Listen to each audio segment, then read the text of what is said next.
Assalamualaikum warahmatullahi wabarakatuh. Bismillahirrahmanirrahim. Alhamdulillahirabbil alamin wa bihi nasta'inu ala umurid dunya waddin. Wassalatu wassalamu ala asyrafil anbiya'i wal mursalin sayyidina Muhammadin wa ala alihi wa ashabihi ajma'in, amma ba'd. Puji syukur kita panjatkan kehadirat Allah Subhanahu wa taala yang senantiasa melimpahkan nikmatnya untuk kita, sehingga atas nikmat yang kita terima itu, kita bisa melakukan berbagai aktivitas, berbagai amalan-amalan di bulan suci Ramadan ini. Mudah-mudahan Allah memberikan kekuatan kepada kita, sehingga bisa menuntaskan kegiatan di dalam bulan suci Ramadan yang penuh berkah ini. Salawat dan salam semoga senantiasa terlimpah kepada junjungan kita Nabi Agung Muhammad sallallahu alaihi wasallam beserta keluarganya, para sahabatnya dan seluruh pengikutnya yang istiqomah di jalannya. Ma'asyiral muslimin wal muslimat, as-shaimin as-shaimat rahimakumullah. Alhamdulillah kita telah melewati beberapa hari di bulan suci Ramadan ini, sekitar sepekan atau lebih. Dan kita lihat gairah umat Islam ketika bulan Ramadan tiba sangat luar biasa, terutama dalam menunaikan berbagai macam amalan-amalan solehnya. Tak terkecuali tadarus Al-Quran, membaca Al-Quran, di mana-mana kita mendengarkan lantunan-lantunan ayat sucinya. Selain aktivitas-aktivitas lain yang lebih banyak lagi. Terkait dengan tadarus Al-Quranul Karim, yang sekarang memang sangat digandrungi oleh umat pada bulan suci Ramadan ini. Ini tentu saja dengan harapan agar umat ini dinaungi keberkahan yang berlimpah.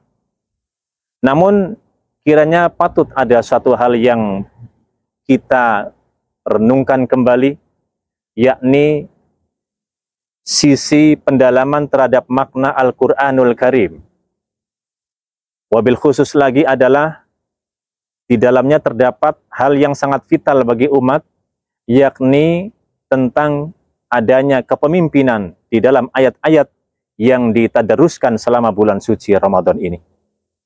Ma'asyiral muslimin al-muslimat, as-shaimin as-shaimat rahimakumullah. Ini barangkali sangat menarik sekali kita renungkan kembali. Kenapa? Ayat-ayat tentang kepemimpinan mendapatkan porsi perhatian yang biasanya kurang maksimal dibandingkan dengan ayat-ayat yang lain yang berisi seputar amaliyah-amaliyah, ibadah mahdoh. Sementara kepemimpinan yang di dalamnya menyangkut hukum-hukum Allah, penerapan hukum-hukum Allah, keputusan-keputusan di tengah-tengah umat yang mana harus bersumber dari hukum Allah, ini luput dari perhatian yang maksimal. Ada perhatiannya tetapi kurang mendalam dan kurang maksimal. Maka dari itu pada kesempatan ini saya ingin menyampaikan tema Al-Quran dan kepemimpinan. Allah Subhanahu wa taala berfirman di dalam Quran surah Al-Baqarah ayat 30, A'udzu billahi minasyaitonir rajim, bismillahirrahmanirrahim. Wa idz qala rabbuka lil malaikati inni ja'ilun fil ardi khalifah. Dan tatkala Tuhanmu berkata kepada malaikat, sesungguhnya aku menjadikan khalifah di muka bumi. Imam Al-Jalalain di dalam kitab tafsirnya menuliskan, wadhkur ya Muhammad, ingat wahai Muhammad, idz qala rabbuka lil malaikati, tatkala Tuhanmu berkata kepada malaikat, inni ja'ilun fil ardi khalifah, sesungguhnya aku menjadikan khalifah di bumi, yakhlufuni fi tanfidhi ahkami fiha, yang akan menggantikan posisiku di dalam menerapkan hukum-hukumku di sana, yakni di muka bumi.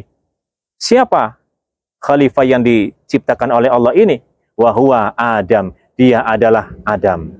Adam dan seluruh keturunannya yang kita sebut sebagai Bani Adam merupakan khalifah di muka bumi. Ma'asyiral muslimin wal muslimat, as-saimin as-saimat rahimakumullah. Ayat ini memberikan satu pengertian, pemahaman kepada kita bahwa misi Allah Subhanahu wa taala menjadikan manusia di muka bumi ini sebagai khalifah, yakhlufuni fi tanfidhi ahkami fiha, yang akan menggantikan statusku di dalam menjalankan hukum-hukumku di muka bumi itu.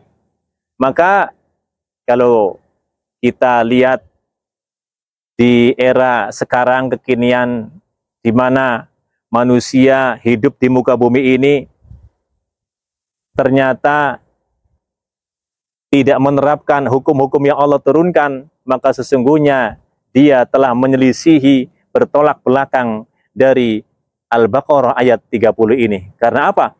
Misi yang Allah inginkan dari penciptaan khalifah di muka bumi ini adalah menggantikan posisi Allah untuk menerapkan hukum-hukumnya di muka bumi. Selaras dengan ayat ini, Allah Subhanahu wa taala berfirman di dalam Al-Maidah ayat 49, wa anihkum bainahum bima anzalallahu wa la tattabi' ahwa'ahum wahdharhum ayyaftinuka 'an ba'di ma anzalallahu ilaik fa in tawallaw fa'lam annama yuridullahu ayyusibahum bi ba'di dhunubihim wa inna katsiran minan nasi lafasikun. Dan hendaklah putuskan di antara mereka dengan apa-apa yang Allah turunkan, yakni ayat-ayatnya. Wala tattabi' ahwa'ahum, dan janganlah kamu mengikuti hawa nafsu mereka. Wahdharhum ayyaftinuka, dan takutlah kepada mereka untuk menimpakan fitnah kepadamu. An ba'di ma anzalallahu ilaik, memalingkan kamu dari apa-apa yang telah Allah turunkan kepadamu. Fa in tawallaw fa'lam annama yuridullahu ayyusibahum, jika mereka berpaling, maka ketahuilah sesungguhnya Allah hendak menimpakan musibah kepada mereka bi ba'di dzunubihim, akibat dosa-dosa mereka. Wa inna katsiran minan nasi lafasikun, dan sesungguhnya kebanyakan manusia adalah fasik. Ma'asyiral muslimin wal muslimat, as-saimin as-saimat rahimakumullah.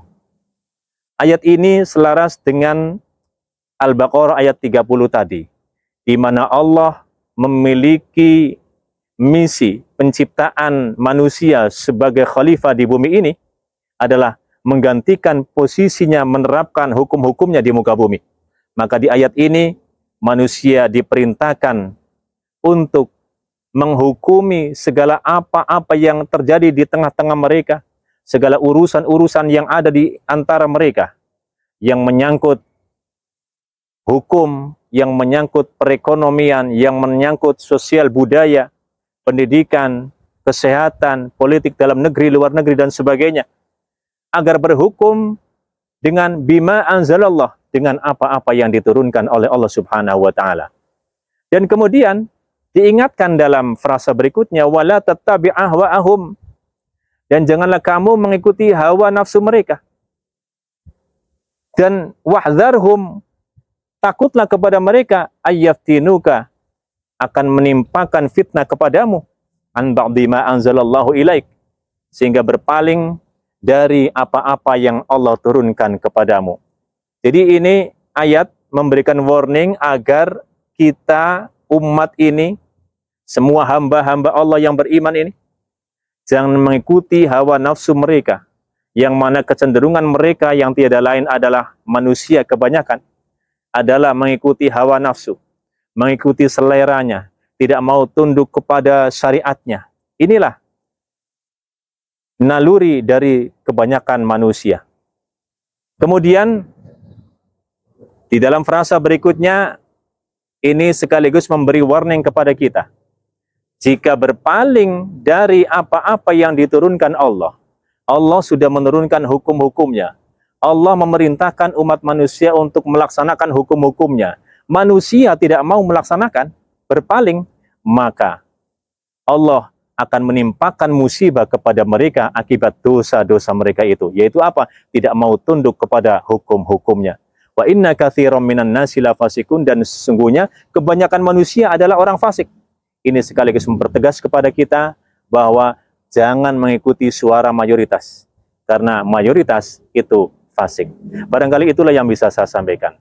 Semoga yang singkat ini menggugah kita, menggugah keimanan kita untuk tunduk kepada syariatnya. Terlebih kita digembleng dengan amalia di bulan suci Ramadan ini. Demikian dari saya, terima kasih dan mohon maaf jika ada hal yang kurang. Usikum wa nafsi bittaqwallah. Assalamualaikum warahmatullahi wabarakatuh.